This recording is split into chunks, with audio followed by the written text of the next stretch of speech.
حاکم نے مستدرک کے اندر ایک روایت نقل کی ہے کہ کریم آقا علیہ الصلوۃ والسلام نے فرمایا ان لوگوں کے لیے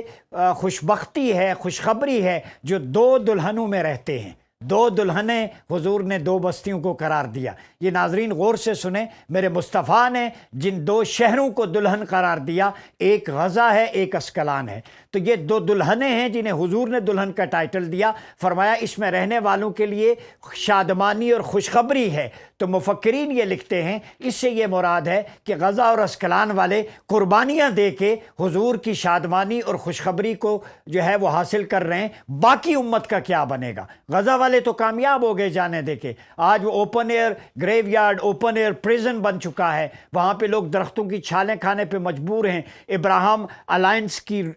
صورت میں باریک واردات ڈال کے امہ کو تقسیم کرنے کی کوشش کی جا رہی ہے۔ سب سے پہلے بلاد شام کو ریوائیو کیا جائے، بحال کیا جائے۔ یہ غور سے سنیں نکتہ، بلاد شام سے مراد جب آپ صلی اللہ علیہ وسلم کے دور کے اندر کا شام جو تھا، دا لیونٹ اسے انگلش میں کہتے ہیں، وہ فلسطین، جارڈن، قطر، یہ مڈل ایسٹرن کنٹریز، اردن، عمان، جتنے ممالک اور مصر کی پٹی، ترکیہ کا کچھ حصہ، حجاز مقدس، یہ سارا ایریا دا گریٹ لیونٹ شام تھا، جس کے بارے میں حضور نے فرمایا طوبیٰ للشام، اہل شام کے لیے خوشخبری ہو، جس کے بارے میں پیارے کریم آقا نے فرمایا اذا فسد اہل الشام فلا خیر فیکم، جب شام میں فساد اور بگاڑ ہو امت میں خیر باقی نہیں رہے گی۔ آج شام میں فساد بگاڑ ہے تو امت خیر اٹھتی جا رہی ہے، تو یہ ڈائریکشن سیدھی کرنے کی طرف اشارہ تھا۔ تو آج امت مسلمہ کو اگر یونٹی پیدا کرنی ہے کہ حج کو ریلیجس سے پولیٹیکل ٹورزم بنائیں، وہاں پہ ہیڈ آف سٹیٹس اکٹھے ہوں، فورن ڈیفنس پالیسی ایک کریں،